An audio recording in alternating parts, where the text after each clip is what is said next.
Welcome to next exam. आज है 28 सितंबर 2024 और 28 सितंबर 2024 से करंट अफेयर्स के जितने भी इंपॉर्टेंट क्वेश्चन बन सकते हैं सारे हम इस वीडियो में डिस्कस करेंगे और हर क्वेश्चन से रिलेटेड इंपॉर्टेंट फैक्ट भी मैं आपको बताऊंगा। तो आप पूरा वीडियो बहुत ध्यान से देखिए। लास्ट में मैं आपसे क्वेश्चन पूछूंगा, उसका आंसर आपको कमेंट बॉक्स में बताना है। आज के इस वीडियो की पीडीएफ फाइल आप इस वीडियो के डिस्क्रिप्शन से डाउनलोड कर सकते हैं। पीडीएफ आप हमारे टेलीग्राम ग्रुप से भी डाउनलोड कर सकते हैं। टेलीग्राम ग्रुप पर आपको सारी पीडीएफ एक साथ मिल जाएंगी और टेलीग्राम ग्रुप का लिंक मैंने इस वीडियो के डिस्क्रिप्शन में दे दिया है, तो आप उस लिंक पर क्लिक करके टेलीग्राम ग्रुप ज्वाइन कर सकते हैं। तो चलिए स्टार्ट करते हैं। पहला क्वेश्चन है, विश्व पर्यटन दिवस कब मनाया गया है? तो अभी 27 सितंबर को विश्व पर्यटन दिवस मनाया गया। तो उस क्वेश्चन का बी ऑप्शन सही है। हर साल 27 सितंबर को ये वर्ल्ड टूरिज्म डे मनाया जाता है और पर्यटन का ह्यूमन लाइफ में एक बहुत इम्पोर्टेंट रोल होता है। ह्यूमन लाइफ को एक्सप्लोर करने में पर्यटन का बहुत बड़ा इम्पोर्टेंट रोल होता है। तो इसके बारे में जागरूकता बढ़ाने के लिए और पर्यटन के सामाजिक, सांस्कृतिक और आर्थिक फायदों के बारे में लोगों को बताने के लिए हर साल 27 सितंबर को ये विश्व पर्यटन दिवस मनाया जाता है। अच्छा, सितंबर में अभी तक इतने इम्पोर्टेंट डे मनाए गए हैं। 1 सितंबर को इंडिया पोस्ट पेमेंट बैंक का 7वां स्थापना दिवस मनाया गया। 2 सितंबर को विश्व नारियल दिवस मनाया गया। 3 सितंबर को गगनचुंबी इमारत दिवस मनाया गया। 5 सितंबर को अंतर्राष्ट्रीय चैरिटी दिवस मनाया गया। 6 सितंबर को राष्ट्रीय पुस्तक वाचन दिवस मनाया गया। 7 सितंबर को अंतर्राष्ट्रीय गिद्ध जागरूकता दिवस, अंतर्राष्ट्रीय पुलिस सहयोग दिवस और विश्व भौतिक चिकित्सा दिवस मनाया गया। 8 सितंबर को अंतर्राष्ट्रीय साक्षरता दिवस मनाया गया। 10 सितंबर को विश्व आत्महत्या रोकथाम दिवस मनाया गया। 11 सितंबर को राष्ट्रीय वन शहीद दिवस मनाया गया। 12 सितंबर को international day for south south cooperation मनाया गया। 13 सितंबर को विश्व सेप्सिस दिवस मनाया गया। 14 सितंबर को विश्व प्राथमिक उपचार दिवस और हिंदी दिवस मनाया गया। ये जो विश्व प्राथमिक उपचार दिवस है ये हर साल 14 सितंबर को नहीं मनाया जाता है। ये सितंबर के दूसरे शनिवार को मनाया जाता है और इस बार सितंबर का दूसरा शनिवार 14 सितंबर को था, इसलिए 14 सितंबर को विश्व प्राथमिक उपचार दिवस मनाया गया। और ये जो हिंदी दिवस है ये हर साल 14 सितंबर को मनाया जाता है। 15 सितंबर को नेशनल इंजीनियर्स डे मनाया गया और अंतर्राष्ट्रीय लोकतंत्र दिवस मनाया गया। 16 सितंबर को विश्व ओजोन दिवस मनाया गया। ये मोस्ट इम्पोर्टेंट है, वर्ल्ड ओजोन डे। ये हर साल 16 सितंबर को मनाया जाता है। 17 सितंबर को विश्व रोगी सुरक्षा दिवस मनाया गया। 18 सितंबर को विश्व बांस दिवस मनाया गया। 20 सितंबर को विश्व सफाई दिवस मनाया गया। 21 सितंबर को विश्व अल्जाइमर दिवस और अंतर्राष्ट्रीय शांति दिवस मनाया गया। 22 सितंबर को विश्व गैंडा दिवस मनाया गया। 23 सितंबर को अंतर्राष्ट्रीय सांकेतिक भाषा दिवस मनाया गया। 24 सितंबर को विश्व बॉलीवुड दिवस मनाया गया। 25 सितंबर को विश्व फार्मासिस्ट दिवस मनाया गया और 26 सितंबर को विश्व गर्भनिरोधक दिवस, परमाणु हथियारों के पूर्ण उन्मूलन के लिए अंतर्राष्ट्रीय दिवस और विश्व पर्यावरण स्वास्थ्य दिवस मनाया गया। अच्छा, 26 सितंबर को CSIR का 83वां स्थापना दिवस में मनाया गया। तो सितंबर में अब तक इतने इंपॉर्टेंट डे मनाए गए, ये आपको याद रखने। और मैं आपको बोलता हूँ, डेली मॉर्निंग में उठकर सबसे पहले अपने लिए एक टारगेट फिक्स करो, चाहे छोटा सा ही टारगेट फिक्स करो, लेकिन डेली मॉर्निंग में उठकर सबसे पहले अपने लिए एक टारगेट फिक्स करो और फिर अपना पूरा दिन उस टारगेट को अचीव करने में लगा दो। आपकी लाइफ ऑटोमेटिकली अच्छी हो जाएगी। अच्छा, ये सितंबर 2024 के 3rd वीक का वीकली करंट अफेयर्स का वीडियो है। ये वीडियो अगर आपने अभी तक नहीं देखा है तो इसे आप देखिए। बस यूट्यूब पे आपको फैक्ट स्टडी सर्च करना है और फैक्ट स्टडी चैनल पे मैं ये वीकली वीडियो अपलोड करता रहता हूँ, तो वहाँ पे आप ये वीडियोस देख सकते हो। नेक्स्ट क्वेश्चन है, हाल ही में आईफा अवार्ड्स 2024 का आयोजन कहाँ किया जा रहा है? तो आईफा अवार्ड्स 2024 इसका आयोजन अभी अबू धाबी में किया जा रहा है। तो इस क्वेश्चन का सी ऑप्शन सही है। नेक्स्ट क्वेश्चन है, हाल ही में कौन नेपाल का सबसे बड़ा व्यापारिक साझेदार बना है? तो अभी अपना देश भारत नेपाल का सबसे बड़ा व्यापारिक साझेदार बना। तो इस क्वेश्चन का बी ऑप्शन सही है। अब अपना देश भारत बना है तो ये है मैप में अपना देश भारत। अभी भारत जल्द ही अपना कार्बन बाजार शुरू करेगा। भारत की हॉकी टीम ने 5वीं बार एशियन चैंपियंस ट्रॉफी का खिताब जीता। भारत 2028 तक अपना अंतरिक्ष स्टेशन स्थापित करेगा भारत विश्व का दूसरा सबसे बड़ा 5G स्मार्टफोन बाजार बना है। भारत दुनिया में सबसे बड़ा प्लास्टिक प्रदूषक बनकर उभरा है। भारत वैश्विक साइबर सुरक्षा सूचकांक में टियर 1 पर पहुंच गया है। भारत ने ऑपरेशन सद्भाव शुरू किया। ये जो अभी टाइफून यागी आया था उसके लिए भारत ने ऑपरेशन सद्भाव शुरू किया था। IGI दिल्ली एयरपोर्ट ने शुद्ध शून्य कार्बन उत्सर्जन का दर्जा हासिल किया है। नेक्स्ट क्वेश्चन है, हाल ही में भारत म्यांमार संयुक्त व्यापार समिति की 8वीं बैठक कहाँ आयोजित की गई? तो भारत म्यांमार संयुक्त व्यापार समिति की 8वीं बैठक ये नई दिल्ली में आयोजित की गई। तो इस क्वेश्चन का सी ऑप्शन सही है। अब ये बैठक म्यांमार के साथ है, तो मैप में देखो ये है म्यांमार। म्यांमार की कैपिटल क्या है? नेपिडो। म्यांमार की करेंसी क्या है? बर्मिस क्याट या फिर म्यांमार क्याट। म्यांमार के प्रेसिडेंट कौन है? मिन आंग ह्लेंग। कौन है? मिन आंग ह्लेंग। अच्छा, ये मैप देख के कोई क्वेश्चन याद आया आपको? अभी मैंने रिसेंट क्वेश्चन बताया था, मैंने जानबूझ के यहाँ पे क्वेश्चन नहीं लिखा है, यहाँ पे मैंने वो क्वेश्चन नहीं लिखा है, लेकिन अभी सबसे इम्पोर्टेंट है। केंद्र सरकार ने, भारत की केंद्र सरकार ने भारत और म्यांमार का ये जो बॉर्डर है इस पर फेंसिंग करने के लिए यानी कि बाड़ लगाने के लिए 31,000 करोड़ रुपए जारी किए हैं। कितना? 31,000 करोड़ रुपए जारी किए हैं, ये याद रखना है। अच्छा, बिम्स्टेक सुरक्षा प्रमुखों की बैठक म्यांमार में हुई। दुनिया का सबसे बड़ा अफीम उत्पादक म्यांमार है। चक्रवात माइकोंग बंगाल की खाड़ी से टकराया, इसका नाम म्यांमार ने रखा। और चक्रवात से प्रभावित म्यांमार के लिए भारत ने ऑपरेशन करुणा शुरू किया था। क्या नाम था? ऑपरेशन करुणा। अभी चक्रवात यागी से प्रभावित देशों की मदद के लिए ऑपरेशन सद्भाव शुरू किया। और ये म्यांमार के लिए, ये जो चक्रवात आया था माइकोंग, इससे प्रभावित म्यांमार के लिए ऑपरेशन करुणा शुरू किया अपने देश भारत ने।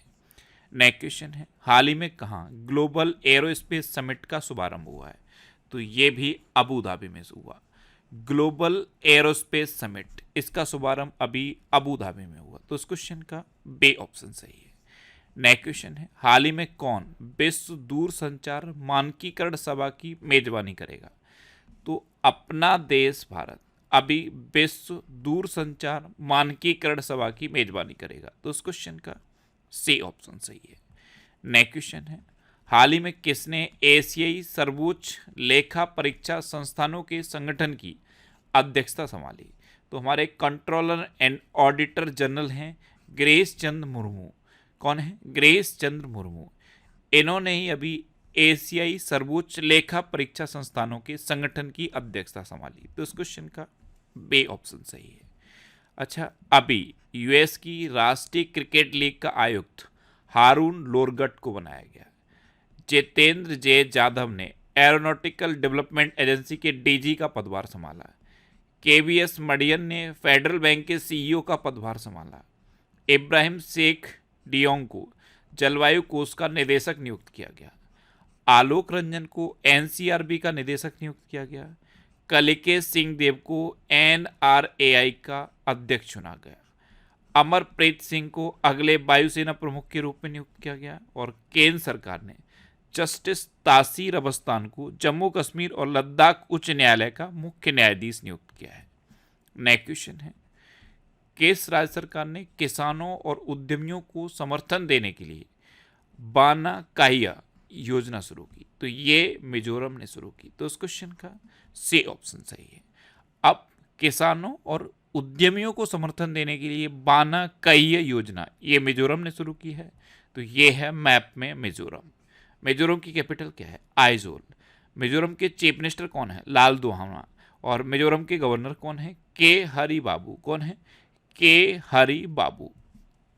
नेक्स्ट क्वेश्चन है, अभी हाल ही में शिगेरू इशिबा किस देश के नए प्रधानमंत्री बनेंगे?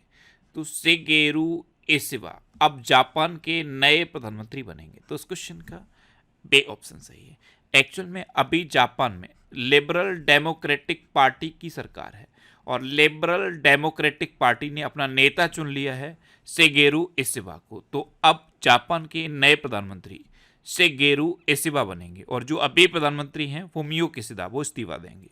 तो नए प्रधानमंत्री कौन बनेंगे? Shigeru Ishiba. अच्छा, अभी पेंतो कटान सिनवात्रा को थाईलैंड का प्रधानमंत्री नियुक्त किया गया। मिशेल बार्नियर को फ्रांस का प्रधानमंत्री नियुक्त किया गया। कामिल मद्दौरी को ट्यूनीशिया का प्रधानमंत्री नियुक्त किया गया। मसूद पेज़ेशिकियान ने ईरान के राष्ट्रपति के रूप में शपथ ली। निकोलस मदुरो को वेनेजुएला का फिर से राष्ट्रपति चुना गया। सैन्य प्रमुख मिन आंग वांग ये म्यांमार के कार्यवाहक राष्ट्रपति बने। क्रिस्टन मिशेल को एस्टोनिया के अगले प्रधानमंत्री के रूप में संसद से मंजूरी मिली। और पॉल कगामे ने चौथे कार्यकाल के लिए रवांडा के राष्ट्रपति के रूप में शपथ ली है। ये अभी जो रिसेंट राष्ट्रपति और प्रधानमंत्री बने हैं वो मैंने यहाँ पे लिखे हैं। नेक्स्ट क्वेश्चन है, हाल ही में किस देश के क्रिकेटर ड्वेन ब्रावो ने संन्यास की घोषणा की? ड्वेन ब्रावो को आप 100% जानते होंगे। ये वेस्ट इंडीज के क्रिकेटर हैं, लेकिन अब इन्होंने क्रिकेट से संन्यास की घोषणा दी है। तो इस क्वेश्चन का सी ऑप्शन सही है। इन्होंने ये स्टेटमेंट दिया है कि मेरा शरीर अब जवाब दे रहा है। तो ड्वेन ब्रावो ने अभी क्रिकेट से संन्यास की घोषणा की। नेक्स्ट क्वेश्चन है, हाल ही में बेबनलाल वन्ना को किस देश में भारत का राजदूत नियुक्त किया गया? तो बेबनलाल वन्ना ये है बेबनलाल वन्ना, इनको कंबोडिया में भारत का राजदूत नियुक्त किया गया। तो इस क्वेश्चन का बे ऑप्शन सही है। अच्छा, अभी अरुण गोयल को क्रोएशिया में भारत का अगला राजदूत नियुक्त किया गया था। मृदु पवन दास ये रवांडा में भारत के हाई कमिश्नर बने। यमन गणराज्य में भारत के अगले राजदूत डॉक्टर सोहेल एजाज खान नियुक्त हुए। बहामास कॉमनवेल्थ के हाई कमिश्नर मयंक जोशी बने। विनय मोहन क्वात्रा ये अमेरिका में भारत के राजदूत बनाए गए। सुभाष प्रसाद गुप्ता को सूरीनाम में भारत का अगला राजदूत नियुक्त किया गया। मलेशिया ने मुजफ्फर शाह मुस्तफा को भारत में अपना उच्चायुक्त नियुक्त किया। और सीताराम मीणा को नाइजर में भारत का अगला राजदूत नियुक्त किया गया। नेक्स्ट क्वेश्चन है, किसके द्वारा लिखित पुस्तक खाकी में स्थित प्रज्ञ का विमोचन किया गया?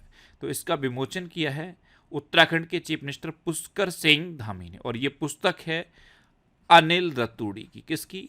अनिल रतूड़ी। अनिल रतूड़ी ने पुस्तक लिखी है खाकी में स्थित प्रज्ञ, और इसका विमोचन उत्तराखंड के चीफ मिनिस्टर ने किया। तो उस क्वेश्चन का ए ऑप्शन सही है।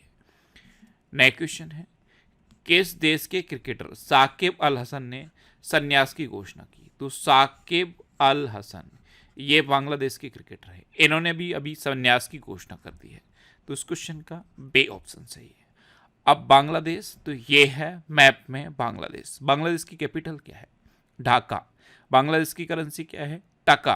और बांग्लादेश की जो भी इंटरिम गवर्नमेंट बनी है, इसके प्राइम मिनिस्टर बने हैं मोहम्मद यूनुस। कौन बने हैं? मोहम्मद यूनुस। अभी आप देखोगे आने वाले टाइम में बांग्लादेश बहुत ज़्यादा न्यूज में रहने वाला है, क्योंकि बांग्लादेश जो डिसीजन ले रहा है ये बहुत न्यूज़ बनाएंगे। एक्चुअल में अभी बांग्लादेश के जो इंटरिम प्राइम मिनिस्टर हैं मोहम्मद यूनुस, ये यूएसए गए और यूएसए में इन्होंने जो बाइडेन के साथ मुलाकात की। इससे पहले कभी ऐसा नहीं हुआ कि अमेरिका बांग्लादेश में इतना इंटरेस्ट दिखाता रहा। वो हमेशा इसके अपोजिट ही रहा, लेकिन अब अमेरिका बांग्लादेश में इंटरेस्ट दिखा रहा है। और ये भी सुनने को आ रहा है कि पाकिस्तान भी बांग्लादेश में अब इन्वेस्ट करेगा। सोचो, पाकिस्तान से अलग हुआ था बांग्लादेश और इनमें कभी बनती नहीं थी। अब जब से शेख हसीना हटी हैं तो पाकिस्तान भी बांग्लादेश में इंटरेस्ट दिखा रहा है और पाकिस्तान भी यहाँ बड़ा इन्वेस्ट करने वाला है। ये इन्वेस्ट पाकिस्तान का नहीं होगा, ये इन्वेस्ट इनडायरेक्ट वे में यूएसए का ही होगा, लेकिन पाकिस्तान के थ्रू होगा। न्यूज यही रहेगी कि पाकिस्तान ने इन्वेस्ट किया है, लेकिन इनडायरेक्ट वे में यूएसए का इन्वेस्टमेंट रहेगा। तो अब आने वाले टाइम में ये एरिया बहुत ज़्यादा इंटरेस्टिंग होने वाला है और जियोपॉलिटिकल लेवल पर ये बहुत ज़्यादा न्यूज में रहेगा। तो ये अभी बांग्लादेश के बारे में आपको बहुत चीज़ें देखने को मिलेंगी। अच्छा, अभी सैयद रेफात अहमद ने बांग्लादेश के 25वें मुख्य न्यायाधीश के रूप में शपथ ली है। संयुक्त राष्ट्र का मानवाधिकार दल बांग्लादेश में मानवाधिकार हनन की जांच करेगा। बांग्लादेश की अंतरिम सरकार का प्रमुख मोहम्मद यूनुस को नियुक्त किया गया। भारत को बांग्लादेश के मोंगला पोर्ट टर्मिनल के लिए परिचालन अधिकार प्राप्त हुआ। भारत ने बांग्लादेश में अपना नया वाणिज्य दूतावास खोलने की घोषणा की। ये तब के क्वेश्चन हैं जब शेख हसीना प्राइम मिनिस्टर थी। भारत बांग्लादेश के नागरिकों के लिए ए मेडिकल वीज़ा शुरू करेगा। लेफ्टिनेंट जनरल वकारुज्जमान ये बांग्लादेश के नए सेना प्रमुख बने थे। बांग्लादेश की प्रधानमंत्री ने मुस्लिम देशों के लिए साझा मुद्रा की वकालत की। मैंने आपको बताया उस टाइम प्राइम मिनिस्टर थी शेख हसीना। इन्होंने मुस्लिम जो देश हैं उनके लिए एक कॉमन करेंसी की वकालत की थी। और बांग्लादेश में 2 दिवसीय नजरुल उत्सव मनाया गया।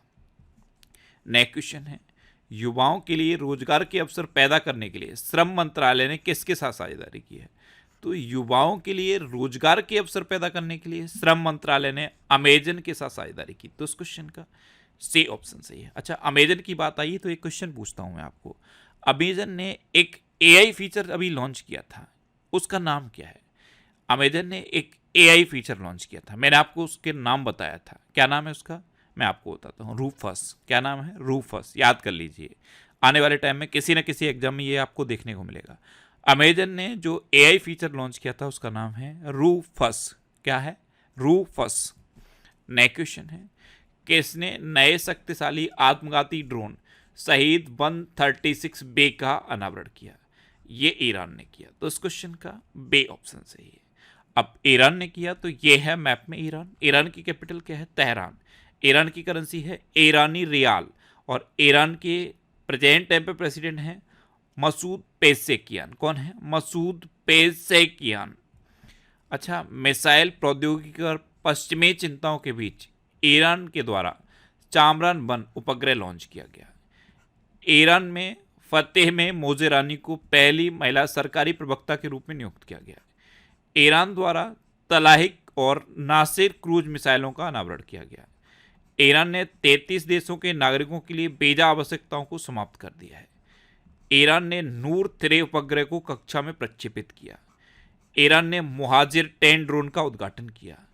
ईरान संघाई सहयोग संगठन यानी कि एससीओ का नया स्थायी सदस्य बना है और ईरान ने दूसरे सैन्य उपग्रह नूर 2 का सफल परीक्षण किया। अब आपके लिए लास्ट वीडियो के क्वेश्चन का आंसर। लास्ट वीडियो मैंने आपसे क्वेश्चन पूछा था कि भारत के पूर्वोत्तर में किस राज्य ने उग्रवाद मुक्त होने की घोषणा की है? तो ये मणिपुर ने की।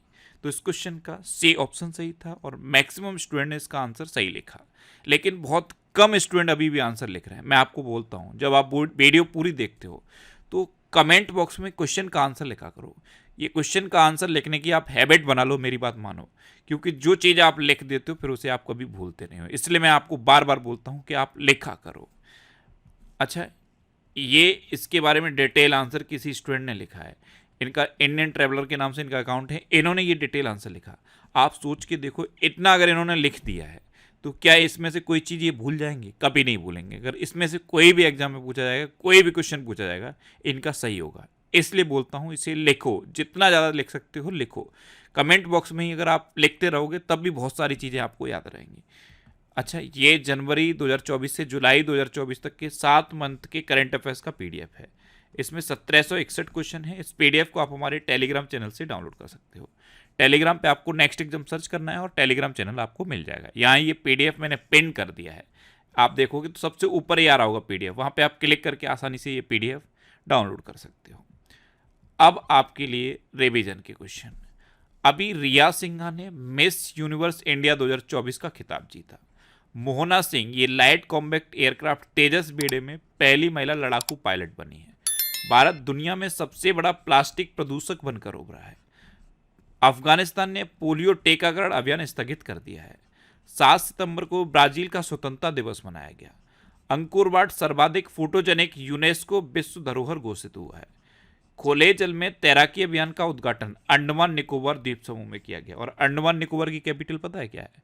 पोर्ट ब्लेयर, लेकिन अब इसका नाम बदल दिया गया है। इसलिए मैंने पूछा कि इसकी कैपिटल क्या है। अब इसका नाम बदल के श्री विजयपुरम किया गया है। अच्छा, महाराष्ट्र के नासिक में 80% आरक्षण के साथ जनजातीय विश्वविद्यालय स्थापित किया जाएगा। केंद्रीय गृह मंत्री अमित शाह ने बे श्रीनिवास को राजभाषा कीर्ति पुरस्कार प्रदान किया। इब्राहिम शेख डियोंग को जलवायु कोष का निदेशक नियुक्त किया गया। 45वां फेडे शतरंज ओलंपियाड हंगरी की राजधानी बुडापेस्ट में हुआ और भारत ने यहाँ पे 2 गोल्ड मेडल, दोहरे गोल्ड मेडल जीते हैं। अरेना सबालेंका ने पहली बार अमेरिकी ओपन महिला एकल खिताब जीता और जेनिक सिनर ने अमेरिकी ओपन पुरुष एकल खिताब जीता। अच्छा, दलितों पर हुए अत्याचार के मामले में उत्तर प्रदेश टॉप पर रहा है। त्रिपुरा में मेधावी छात्रों को समर्थन प्रदान करने के लिए CM 7 योजना शुरू की गई। पंजाब ने 14वीं हॉकी इंडिया जूनियर पुरुष राष्ट्रीय चैंपियनशिप 2024 जीती। आलोक रंजन को NCRB का निदेशक नियुक्त किया गया। IIT गुवाहाटी ने विमान शिक्षा को बढ़ावा देने के लिए एयरबस के साथ साझेदारी की और IIT दिल्ली का नया कैंपस कहाँ खुला है? अबू धाबी में। जफर हसन को जॉर्डन का नया प्रधानमंत्री नियुक्त किया गया। भारत में विमानन मंत्रालय ने नई एयरलाइन संख एयर को मंजूरी दी।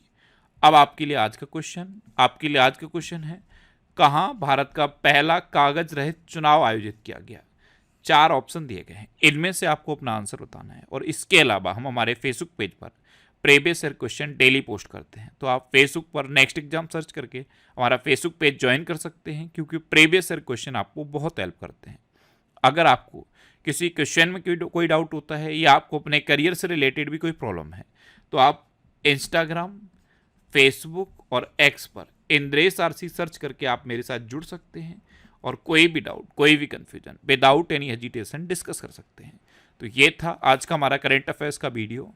आपको ये वीडियो कैसा लगा प्लीज़ कमेंट बॉक्स में ज़रूर बताना। और अगर अभी तक भी आपने हमारे इस चैनल को सब्सक्राइब नहीं किया है तो इसे आप सब्सक्राइब कर लीजिए। आपको इस चैनल से निश्चित ही मदद मिलेगी। जब भी आपसे सब्सक्राइब करेंगे तो बराबर में एक बेल आइकन बन के आएगा, आप उस बेल आइकन पर जरूर क्लिक कर लें, जिससे कि आपको डेली मॉर्निंग में करंट अफेयर्स की वीडियो मिलती रहे। Next exam always with you. Thanks for watching.